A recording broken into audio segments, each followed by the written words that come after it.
Hello students, welcome to the Rajendra Samrat academy.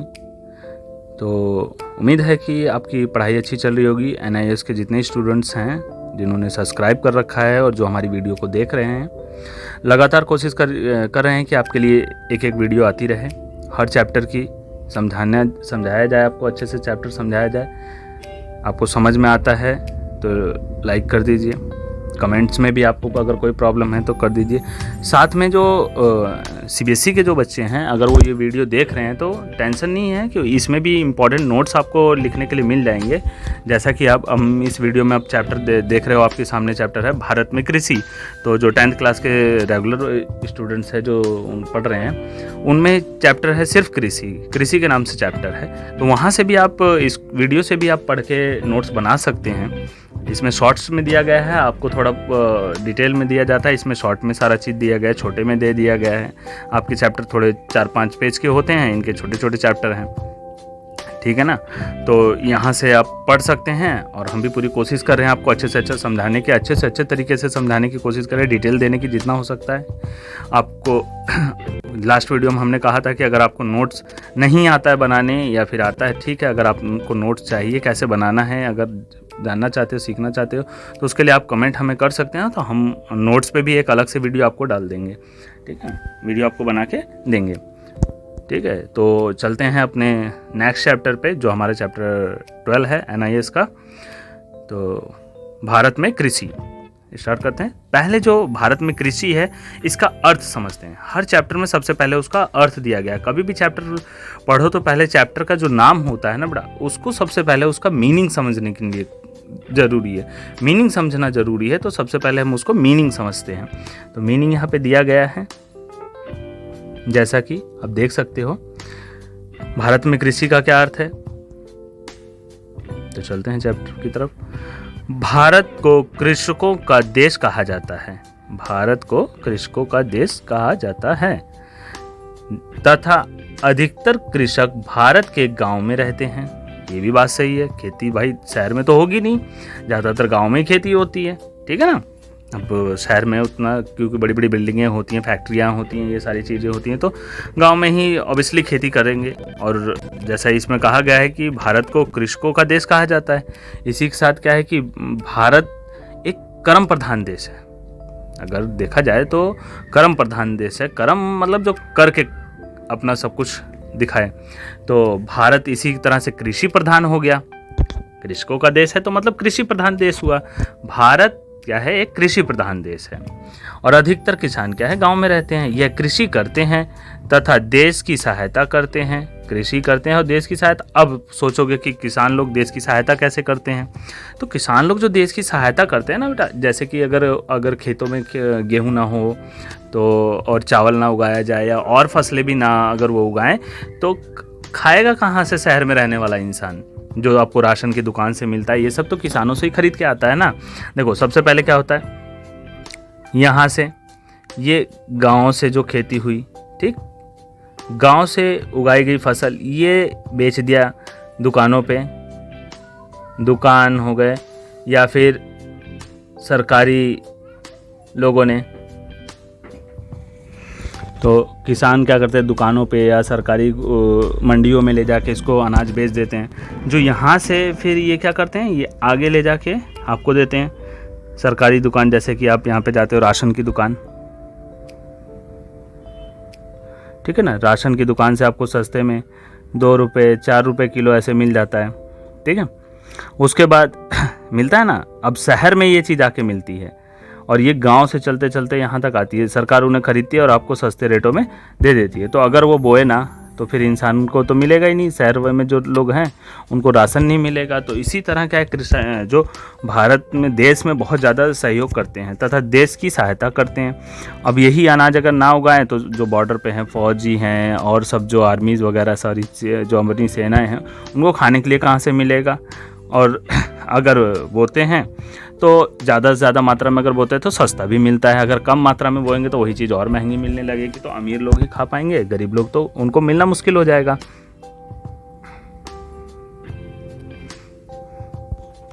इसलिए देश में कृषि बहुत महत्वपूर्ण है।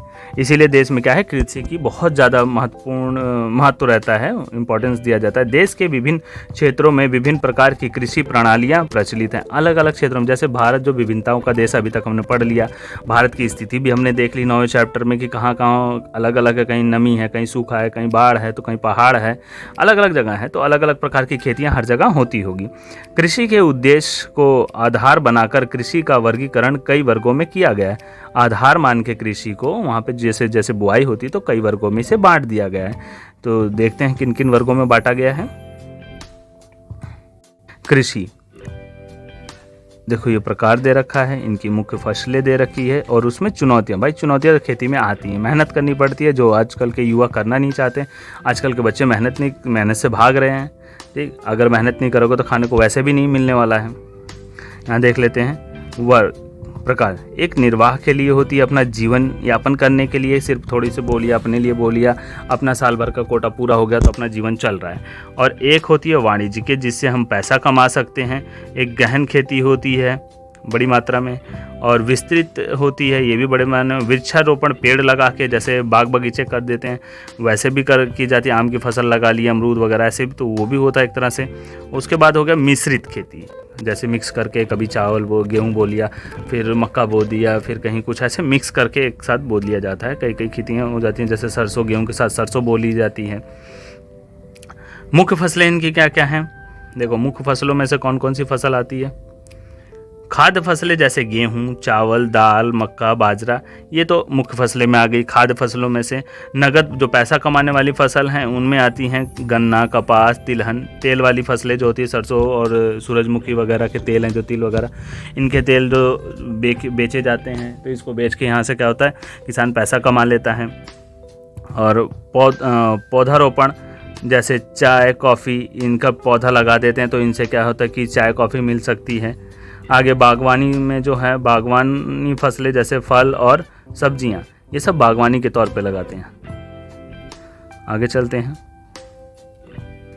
खेती निवेश में उच्च लागत। अब खेती करने में सबसे बड़ी तो लागत लगती है। अब उसे पैसा होना चाहिए, जिसके पास पैसा नहीं होता वो ज़्यादा खेती नहीं करता। इसीलिए गांव में जो गरीब लोग हैं उनके पास अगर पैसे का अभाव है तो वो खेती अच्छे से नहीं कर सकते, उन्हें बड़ी दिक्कत होती है, परेशानियाँ होती हैं खेती करने में। और उत्पादन में स्थिरता की मतलब हर साल बराबर पैदावार नहीं हो सकता। और कहीं कहीं मिट्टी हाश होता है, कहीं मिट्टी अच्छी नहीं होती तो कम पैदावार होती है, कहीं अच्छी होती तो ज़्यादा पैदावार होती है। वैश्वीकरण का प्रभाव, ग्लोबलाइजेशन की भी उनमें समस्या आती है। मीठे भूमिगत जल की कमी, अच्छे पानी की कमी होती है, वहाँ पे खारा पानी मिल गया तो फसल अच्छी नहीं हो सकती। खाद्य सुरक्षा नहीं होती, कभी सूखा पड़ गया, कभी कुछ हो गया। खाद्य की सुरक्षा नहीं है, खाद्य की असुरक्षाएं हैं, जिनकी वजह से क्या है, किसान कभी कभी सूखा पड़ जाता है। आपात का जैसे कि मतलब बाढ़ आ गई या सूखा पड़ गया तो जिसमें खेती की फसल अच्छी नहीं होती और किसानों का नुकसान बहुत हो जाता है। इन कंडीशन में क्या होता है, किसान आत्महत्या कर लेते हैं, किसानों को हत्याएं होती है। तो दूसरों को देख के जो छोटे किसान होते हैं वो इसी वजह से किसानी छोड़ देते हैं, वो भी नहीं करते हैं, क्योंकि उनमें उनका बहुत ज़्यादा नुकसान होता है। जो उनके पास पैसे बचे उचे होते हैं जिससे वो थोड़ा बहुत कमा खा सकते हैं, तो उससे वो थोड़ा बहुत लेके खा पी लेते हैं। अगली है जलवायु परिवर्तन। अब जलवायु परिवर्तन हो जाता है तो कभी कभी बारिश ही नहीं होती है, कभी कभी सूखा पड़ गया, तो वही सारी कंडीशन यहाँ पे, तो ये सारी इनकी समस्याएं हैं। वीडियो रह गई है। अब अगली हेडिंग है अपनी समझ का विकास कीजिए। कहता है कि जो निर्वाह खेती होती है वो कैसी होती है। देखिए, निर्वाह कृषि, निर्वाह से ही आप समझ सकते हैं कि निर्वाह कृषि कौन सी हो सकती है। कृषि उत्पादन खुद के उपभोग के लिए होती है। जैसे ऐसी खेती सिर्फ अपना परिवार के लिए जो खर्चा पूरा कर ले, परिवार का भोजन पूरा कर ले, अपने परिवार के पूरे साल का जो खर्चा निकाल पाए, बस उसी प्रकार की खेती को क्या कहा जाता है, निर्वाह खेती। उसके बाद आती है वाणिज्यिक कृषि। उत्पादन का बड़ा हिस्सा, क्या उत्पादन का वो बड़ा हिस्सा बाजार में बेचने के लिए, पैसा कमाने के लिए, जिससे जैसे गन्ने की फसल हो गई, दाल होगी, अरहर की दाल, अरहर वगैरह की दाल हो गई, और भी ऐसे खेती होती हैं जिनको बेच के हम पैसा कमा सकते हैं। जैसे अधिक मात्रा में चावल की, धान की खेती हो गई तो उसको अपने लिए रख लिया, बाकी क्या क्या बेच दिया। गेहूँ अपने लिए रख लिया, बाकी एक्स्ट्रा जो हो गया बेच गया। तो आगे है विस्तृत कृषि, जब एक ही फसल बहुत ही बड़े क्षेत्र में उगाई जाए तो उसे विस्तृत खेती किए जाते हैं। जैसा अभी बताया कि अपनी ज़रूरत से ज़्यादा क्या होगा उसको हम बो दिया, अब अपनी ज़रूरत के लिए रख लिया, बाकी क्या बेच दिया। तो ये बड़े पैमाने पे बहुत बड़े प्लाटों में जैसे 2-2 भी 1 हेक्टेयर 2 हेक्टेयर में बो दी, तो ये बड़े पैमाने पे हो गई। गहन खेती, गहन खेती क्या होती है? प्रति इकाई भूमि पर एक ही वर्ष में कई बार फसलें उगाई जाती हैं ताकि ज़्यादा उत्पादन प्राप्त किया जा सके। तो उनको मतलब लगातार खेत खाली ना रहे, तो उसे गहन खेती कहा जाता है। वृक्षारोपण खेती, एक ही नकदी फसल को उगाना अच्छे प्रबंध में होता है तथा उत्पाद को बाजार में बेचा जाता है। जैसे कि मतलब उस फसल को उगा के उसको फिर बाजार में बेच दिया जाता है, तो इससे क्या होता है? वृक्षारोपण खेती कहते हैं। मिश्रित खेती, इसमें फसलों को उगाना और पशुपालन दोनों साथ साथ किया जाता है। मिश्रित खेती, जैसे फसल भी उगा लिया और पशुपालन भी कर लिया साथ में, तो इनको मिश्रित खेती कहा जाता है। अगली हेडिंग है भारत की मुख्य फसलें। फसलों में जैसे चावल, तो ये चावल का तापमान देखो सबके दे रखा है, मतलब किस पैमाने पे कौन सी फसल उगाई जाती है, कि कितना पानी ज़रूरत होता है, सब चीज़। चावल देखो, चावल दिया हुआ है, चावल 22 डिग्री से 32 डिग्री तापमान इसे चाहिए। और बारिश, चावल को पानी की ज़्यादा ज़रूरत होती है, तो 150 सेंटीमीटर से 300 सेंटीमीटर तक पानी की ज़रूरत होती है। मृदा गहरी चिकनी मिट्टी और बलुई मिट्टी दोनों में हो सकती है। सस्ते मजदूर इसमें होते हैं। और क्षेत्र कौन सा होता है? तमिलनाडु, पश्चिम बंगाल, आंध्र प्रदेश, बिहार, झारखंड, छत्तीसगढ़, पंजाब, उड़ीसा, उत्तर प्रदेश के कुछ इलाके आते हैं जहाँ पे अच्छे से चावल की खेती हो सकती है। कर्नाटक, असम और महाराष्ट्र, इन इलाकों में चावल की खेती सही पैमाने पे की जा सकती है। सिंचाई उचाई की भी सुविधा इन्हें सही मिल जाती है। अगला आता है गेहूँ। गेहूँ लगभग हरी जगह सभी जगह बोया जाता है। बोते समय 10 डिग्री से 15 डिग्री, 21 से 26 डिग्री टेम्परेचर होता है इनसे के कटाई के समय। जैसे कि अब नवंबर दिसंबर में ये बो दिया जाता है। वर्षण, बारिश की आवश्यकता 75 सेंटीमीटर तक इसकी सिंचाई होनी चाहिए। बलुई तथा चिकनी मिट्टी में ये फसल उगाई जाती है, इसमें कम श्रम लगता है। उत्तर प्रदेश, पंजाब, हरियाणा, राजस्थान, मध्य प्रदेश, गुजरात तथा महाराष्ट्र, मध्य प्रदेश, हरियाणा हो गया, पंजाब हो गया, इसमें गेहूं की फसल अच्छी पाई जाती है। बाजरा जो है 27 डिग्री से 32 डिग्री तक होता है। 50 से लेकर 100 सेंटीमीटर तक बारिश की ज़रूरत होती है। जलोढ़ तथा चिकनी मिट्टी होती है, सस्ती मजदूरी होती है। और क्षेत्र ये हैं मध्य प्रदेश, गुजरात, राजस्थान, महाराष्ट्र, कर्नाटक, तमिलनाडु, आंध्र प्रदेश, हरियाणा, पंजाब, इन सब क्षेत्रों में इसकी फसल पाई जाती है। अगला है दलहन, जो दाल की खेती होती है। 20 से 25 डिग्री तक का टेम्परेचर चाहिए होता है। 40 से 45 सेंटीमीटर तक इनकी बारिश चाहिए। मिट्टी इसमें चिकनी होनी चाहिए। सस्ते मजदूर इसमें मिलते हैं। और मध्य प्रदेश, उत्तर प्रदेश, राजस्थान, हरियाणा, महाराष्ट्र, इन क्षेत्रों में भी दाल की खेती की जाती है। गन्ना जो है 21 से 27 डिग्री तक टेम्परेचर, बारिश पानी की आवश्यकता इसे 75 से लेकर 150 सेंटीमीटर तक, चिकनी मिट्टी होती है, सस्ते मजदूर। और सतलुज गंगा मैदान पंजाब से बिहार, काली मिट्टी का क्षेत्र महाराष्ट्र से तमिलनाडु, आंध्र प्रदेश का तटीय क्षेत्र और कृष्णा घाटी। जैसे कि अगर यहाँ गंगा के मैदान में देखा जाए तो यहाँ सफ़ेद गन्ने पाए जाते हैं। और साउथ में, अगर साउथ या तमिलनाडु वगैरह क्षेत्र में कहा जाए, जैसे कि दक्षिण इलाके में, तो वहाँ सबसे ज़्यादा लाल वाले गन्ने आपने देखे होंगे जो बहुत सॉफ्ट होते हैं, वहाँ पाए जाते हैं। अगली है कपास। कपास के लिए 20 से 30 डिग्री तक टेम्परेचर चाहिए। 50 से 150 सेंटीमीटर बारिश चाहिए इसके लिए। काली मिट्टी अच्छी पड़ती है। लाल मिट्टी और लैटराइट मिट्टी, लैटराइट जलोढ़ मिट्टी। सस्ते एवं कुशल मजदूर इसके लिए सस्ते भी मिल जाते हैं और अच्छे मजदूर चाहिए होते हैं। पंजाब, महाराष्ट्र और हरियाणा, इन क्षेत्रों में ये उगाई जाती है कपास। मूंगफली 20 डिग्री से 30 डिग्री, पानी की कम आवश्यकता होती है। रेतीली चिकनी लाल व काली मिट्टी होती है यहाँ जिसमें इसकी फसल उगाई जाती है।